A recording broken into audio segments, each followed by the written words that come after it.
Lee Hogan here, VIP Boxing, down at Mr Jennings' gym in Cockpool. Charlie, I'm going to chat to Corey Scott, who's out for fight number 2 on November the 30th on arguably a fantastic card. Yeah, very good. Well, we've got some of VIP's best fighters on there. We've got a few title fights on there. We've got an area title fight. We've got, I think it's a Commonwealth and English eliminator with Moorcroft against Dom Hunt. And like I say, we've got your stablemate on there with you, and a couple of other kids making the debuts. It should be a good night, mate. Hard, isn't it? It is, yeah. And a great venue. Obviously, you know it well now because you made your debut there.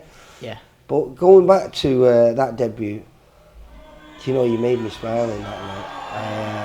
And it was what I really liked about it was there was moments in the first couple of rounds where you were pinning him in the corner, and what I'd filmed you working on in the gym with Mike Jennings, you were getting off really well, mate. It was I think you tired a little bit, but you put so much into those early rounds that it was acceptable, if you know what I mean. But it was a very, very pleasing performance, mate. Yeah, I know what to expect now. I was a bit eager going in. Sometimes in the first 2 rounds, I reckon I didn't have my range quite right. Sometimes just wanted to get. I want to on my next one get in behind my jab a bit more.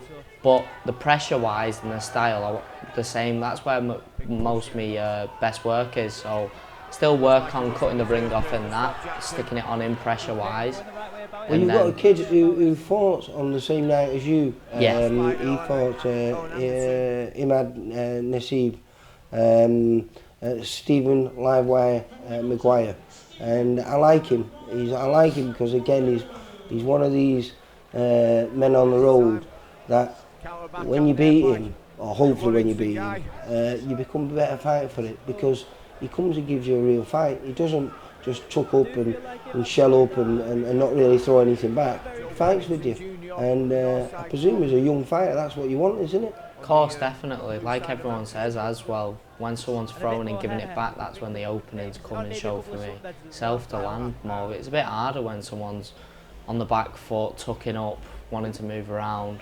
When someone's coming to give you a go, you see the openings, you can pick your shots a bit better then, and maybe a stoppage comes from it a bit easier then, isn't it? This kid has got an unbelievable engine on him. I think he's 38 now. I was speaking to him at the show when you made your debut, and I like him. I remember him getting a win over a kid called Mikey Young over 6 rounds, and he started at a blistering pace.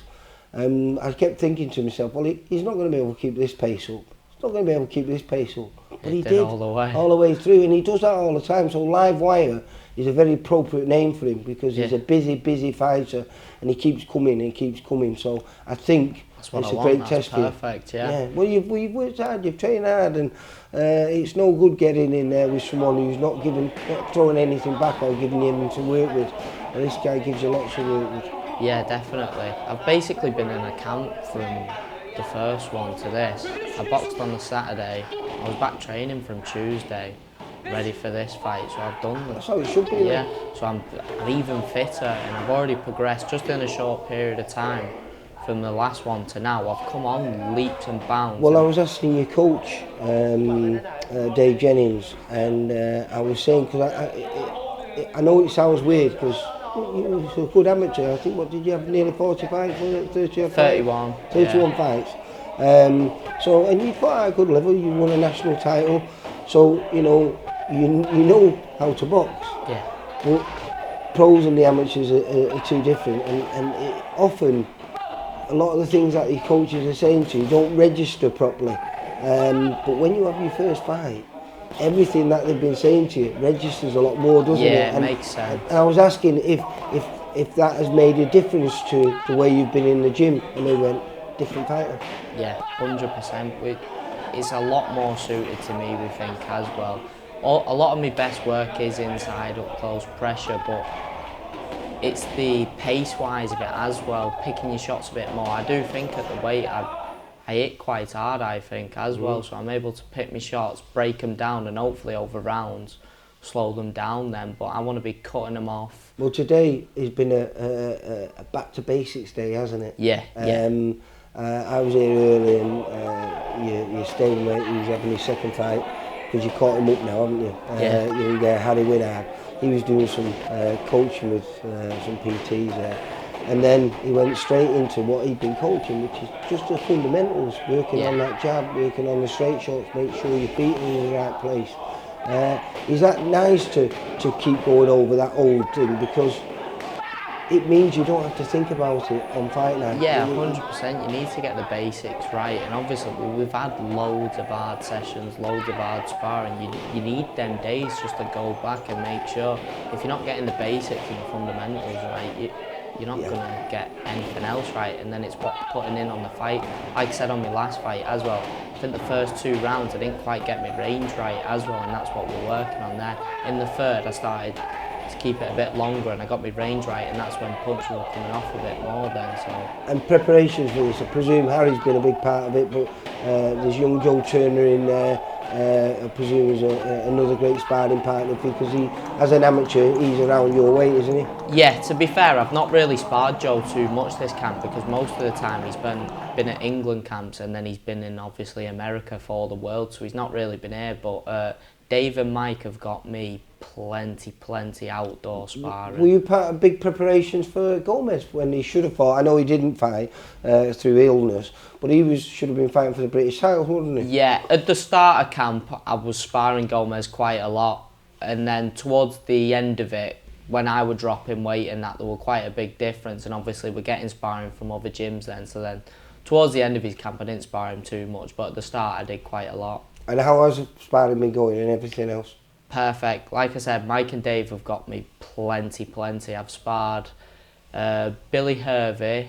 Good kid, with another VIP fighter from Lee Blundell's gym. Yeah, I think he's going for 3-0, is he, next week? I think, I'm not sure when he's fighting. Is he on the show? I think he's just been added to the show, hasn't he? To Farmworth. Yeah, on the 23rd. Yeah, he is. Yeah, you're right. I think he will be. I've sparred Sam Norris from Stockbridge up in Liverpool. He's been doing a lot of work with that Imad Nassim. Yep. I've did rounds with William Birchall. Good kid. Who's just signed with Queensbury. Yeah. The older brother of the other two that used to train here. And then sparred a lad from Sunderland 2 days ago. He's a 3-0 pro. What's his name? I can't tell you now, to be fair. But I think he was my weight, quite a rangy fighter, but that was very good sparring for me. Tyree Holden. Oh yeah, from Accrington Lions. Yeah. Very good kid. Yeah, he's very good. That was a good tough spar for me. And then obviously Harry as well, so that's 6 people there. Yeah. But so I've been sparring 2-3 times a week. All the time. So, is this, we're going to see this translate into your performance on the 30th? Oh, 100%. You get, just from the last one, that was only a glimpse that you're going to see an even better performance this one from round 1 as well. Right, well, I'm looking forward to that. November the 30th at the White's Hotel where you made your debut. If we've got someone interviewing you down there, are they going to be saying 2-0? 100%. 2-0 and 1 stoppage, hopefully. Corey, you take care, mate. I'll see you on the 30th, mate. Thank you. Bye. For all boxing info, news and latest interviews, amateur and pro, across the north, click and subscribe. VIP Boxing Promotions. Also, Twitter, Instagram and Facebook.